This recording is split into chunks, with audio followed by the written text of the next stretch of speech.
നമസ്കാരം. Secure federation of social service സംഘടനയുടെ Indian cadre council chief executive അംഗമായ സുശീല മോഹൻ എന്ന വീഡിയോ. നമ്മുടെ സംഘടന വിവേചനമില്ലാത്ത ഒരു ഇന്ത്യക്കും വിവേചനരഹിതമായ ഒരു ലോകത്തിനും വേണ്ടി സമൂഹത്തിൽ നിരവധിയായ പ്രവർത്തനങ്ങളാണ് നടത്തിവരുന്നത്.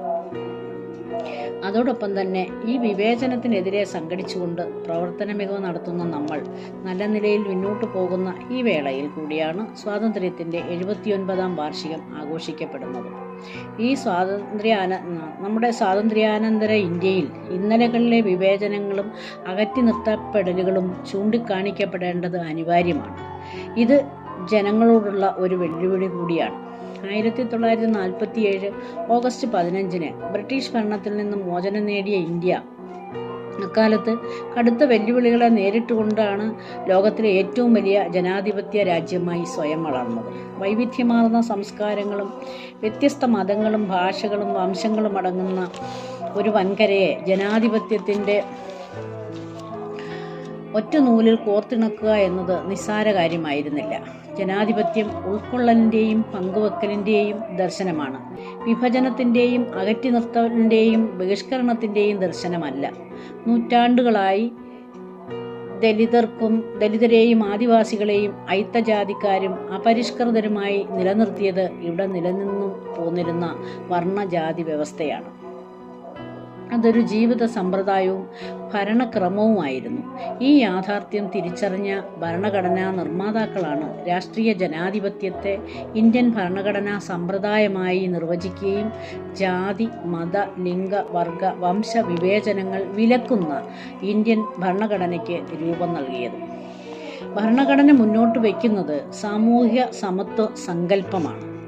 നിയമത്തിനു മുന്നിൽ എല്ലാവരും തുല്യരാണെന്നും എല്ലാ ജനവിഭാഗങ്ങൾക്കും നിയമത്തിൻ്റെ പരിരക്ഷയ്ക്ക് അർഹതയുണ്ടെന്നും പറയുന്ന ഭരണഘടനയുടെ 14ാം അനുച്ഛേദവും ജാതിയുടെയും മതത്തിൻ്റെയും ലിംഗത്തിൻ്റെയും ജനന സ്ഥലത്തിൻ്റെയും എല്ലാം പേരിലുള്ള വിവേചനങ്ങൾ വിലക്കുന്ന 15ാം വകുപ്പും ഭരണഘടനയുടെ സവിശേഷമായ ആവിഷ്കാരമായി നിലനിൽക്കുന്നു. 16(4) സാമൂഹികമായും വിദ്യാഭ്യാസപരമായും പിന്നോക്കം നിൽക്കുന്ന ഏത് വിഭാഗത്തിനും സർക്കാർ നിയന്ത്രണത്തിലുള്ള സേവന മേഖലയിൽ മതിയായ പ്രാതിനിധ്യമില്ലെങ്കിൽ സംവരണം വ്യവസ്ഥ ചെയ്യാനുള്ള അധികാരം ഉറപ്പുവരുത്തുന്നുണ്ട്. ഈ അധികാരത്തിൻ്റെ പരിധിയിൽ നിന്നുകൊണ്ടാണ് SC, ST, OBC വിഭാഗങ്ങൾക്ക് രാജ്യത്ത് സംവരണം വ്യവസ്ഥ ചെയ്യപ്പെട്ടിട്ടുള്ളത്. സ്വാതന്ത്ര്യാനന്തര ഇന്ത്യ പിന്തുടർന്നു പോരുന്ന സാമൂഹിക നീതി എന്ന സങ്കല്പത്തെ ഇവിടെ ഒരു വിഭാഗം ജനങ്ങൾ അംഗീകരിക്കാൻ തയ്യാറാകുന്നില്ല. അതിൻ്റെ ഫലമായി 70കളിലും 80കളിലും നാം കണ്ടത് ഇന്ത്യയെ പിടിച്ചുകുലുക്കുന്ന സംവരണ വിരുദ്ധ കലാപങ്ങളാണ്. ഈ ദശകം ആരംഭിച്ചത് തന്നെ ഇന്ത്യയെ ഇളക്കിമറിക്കുന്ന സാമ്പത്തിക സംവരണ പ്രക്ഷോഭങ്ങളുമായിട്ടാണ്.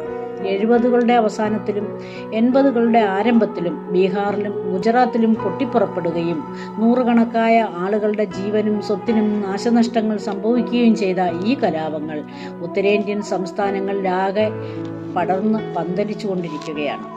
ഇന്ത്യയിലെമ്പാടും വരേണ്യവർഗങ്ങൾ ഒരു ഭാഗത്തും അധസ്ഥിതരും ആദിവാസികളും മറ്റ് പിന്നോക്ക ജനവിഭാഗങ്ങളും മറുഭാഗത്തു നിന്ന് മുഖാമുഖം ഏറ്റുമുട്ടുന്ന ഒരു കാഴ്ചയാണ് നാം ഇന്ന് കണ്ടുകൊണ്ടിരിക്കുന്നത്. ഇവിടെ അതിസമ്പന്നർ നാൾക്കുനാൾ വർദ്ധിച്ചു വരുന്നു. ഇത് ഇന്ത്യൻ ജനസംഖ്യയുടെ വളരെ കുറച്ച് മാത്രമുള്ള ആളുകളാണ്. ബാക്കി വരുന്ന 85% വരുന്ന ജനങ്ങൾ നിത്യദാരിദ്ര്യത്തിലേക്ക് നീങ്ങിക്കൊണ്ടിരിക്കുന്നു. സമ്പന്നർക്ക് വേണ്ടി സമ്പന്നരാൽ ഭരിക്കപ്പെടുന്ന ഒരു ഇന്ത്യയാണ് ഇന്ന് നമ്മുടെ മുന്നിലുള്ളത്. തുല്യനീതിയും തുല്യ അവസര സമത്വവും വിഭാവനം ചെയ്യുന്ന സ്വാതന്ത്ര്യം, സമത്വം, സാഹോദര്യത്തിൽ അധിഷ്ഠിതമായ ഭരണഘടനാ മൂല്യങ്ങൾ അട്ടിമറിക്കപ്പെട്ടുകൊണ്ടിരിക്കുന്നു.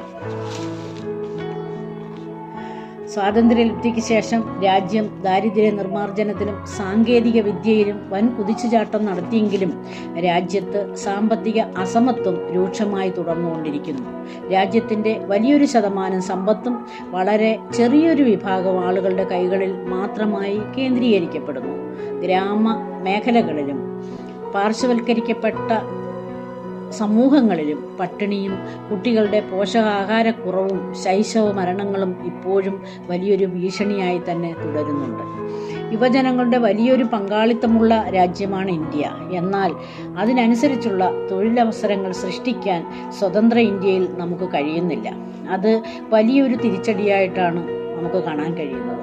ഉന്നത വിദ്യാഭ്യാസം നേടിയ യുവാക്കൾ അവരുടെ യോഗ്യതയ്ക്കനുസരിച്ച് അനുയോജ്യമായ തൊഴിൽ ലഭ്യമാകാത്തതുകൊണ്ട് തന്നെ തൊഴിലുകൾ തേടി വിദേശ രാജ്യങ്ങളിലേക്ക് കുടിയേറുന്ന കാഴ്ചയാണ് നമുക്ക് ഇന്ന് കാണാൻ കഴിയുന്നത്.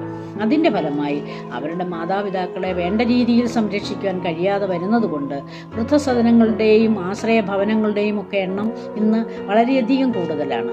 വിവര സാങ്കേതിക വിദ്യയിലും രാജ്യം അതിവേഗം കുതിക്കുമ്പോൾ തന്നെ രാജ്യത്തിൻ്റെ വികസന വേഗതയ്ക്ക് തടസ്സം നിൽക്കുന്ന പ്രധാന വില്ലനാണ് അഴിമതി. ജനങ്ങൾക്ക് നൽകേണ്ട ആനുകൂല്യങ്ങളും വികസന പദ്ധതികളും കൃത്യമായി അർഹരിലെത്താതിരിക്കാൻ ഈ അഴിമതി ഒരു വലിയ കാരണം തന്നെയാണ്. ഭരണഘടനാ സ്ഥാപനങ്ങളും സ്വയംഭരണ അധികാരവും സുതാര്യതയും നിലനിർത്തുന്നത് ഇന്നത്തെ കാലത്ത് ഒരു വലിയ വെല്ലുവിളിയാണ്. പരിസ്ഥിതി ആഘാതവും നിപ്പ പോലുള്ള വൈറസുകളുടെ ആക്രമണവും സുനാമി, ഓഖി തുടങ്ങിയ മഹാമാരിയും എല്ലാം തന്നെ സ്വാതന്ത്ര്യാനന്തര ഇന്ത്യയിൽ നാം കണ്ടു കഴിഞ്ഞു. വ്യാവസായിക വളർച്ചയ്ക്കും നഗരവൽക്കരണത്തിനുമൊപ്പം പരിസ്ഥിതിയെ മറന്നുകൊണ്ടുള്ള പ്രവർത്തനങ്ങൾ വലിയ ദുരന്തങ്ങൾക്ക് വഴിവെച്ചിട്ടുണ്ട്. അതുകൊണ്ട് തന്നെ അപ്രതീക്ഷിത വെള്ളപ്പൊക്കവും ഉരുൾപൊട്ടലും മേഘവിസ്ഫോടനം തുടരെ ഉണ്ടാകുന്നത് വലിയ തോതിൽ ജീവനും വസ്തുവകകൾക്കും നഷ്ടങ്ങൾ സംഭവിച്ചുകൊണ്ടിരിക്കുന്നു. അതിനോടൊപ്പം തന്നെ വായുവും വെള്ളവും വരെ വില കൊടുത്തു വാങ്ങേണ്ട ഒരവസ്ഥയും നമ്മുടെ മുന്നിൽ ഇന്നുണ്ട്. എല്ലാവർക്കും നിലവാരമുള്ള വിദ്യാഭ്യാസവും ആരോഗ്യ പരിപാലനവും ഉറപ്പാക്കാൻ ഇന്ത്യക്ക് ഇന്നും കഴിഞ്ഞിട്ടില്ല. സ്വകാര്യവൽക്കരണം ശക്തമായതോടെ വിദ്യാഭ്യാസം എന്നത് കേവലം കച്ചവടമായി മാറിയിരിക്കുന്നു. സ്വകാര്യ മാനേജ്മെൻറ്റുകളുടെ എണ്ണം ക്രമാതീതമായി വർദ്ധിക്കുകയും സർക്കാർ വിദ്യാഭ്യാസ സ്ഥാപനങ്ങൾ അടച്ചുപൂട്ടലിൻ്റെ വക്കിലുമാണ്. ഇതൊക്കെ കൊണ്ട് സാമ്പത്തികമായി പിന്നോക്കം നിൽക്കുന്നവർക്ക് വിദ്യാഭ്യാസം എന്നത് ഒരു കിട്ടാക്കനിയായി മാറിയിരിക്കുന്നു. സ്വാതന്ത്ര്യാനന്തര ഇന്ത്യയിൽ ബഹിരാകാശ ഗവേഷണം, വിവര സാങ്കേതിക വിദ്യ, അടിസ്ഥാന സൗകര്യ വികസനം എന്നിവയിലൊക്കെ ലോകത്തിന് തന്നെ മാതൃകയാകുന്ന നേട്ടങ്ങൾ കൈവരിച്ചിട്ടുണ്ടെങ്കിലും ഈ നേട്ടങ്ങളുടെയൊക്കെ ഫലം സമൂഹത്തിലെ താഴെത്തട്ടിലുള്ള ആളുകളിലേക്കും എത്തണമെങ്കിൽ മേൽപ്പറഞ്ഞ വെല്ലുവിളികൾ നാം അതിജീവിച്ചേ മതിയാവും. ഭരണാധികാരികളുടെ ഇച്ഛാശക്തിയും ജനങ്ങളുടെ ഒത്തൊരുമയും ഭരണഘടനാ മൂല്യങ്ങളോടുള്ള പ്രതിബദ്ധതയും ഊട്ടിയുറപ്പിച്ചുകൊണ്ട് മാത്രമേ ഈ പരിതസ്ഥിതിയിൽ നമുക്ക് മുന്നേറാൻ കഴിയുകയുള്ളൂ. നന്ദി, നമസ്കാരം.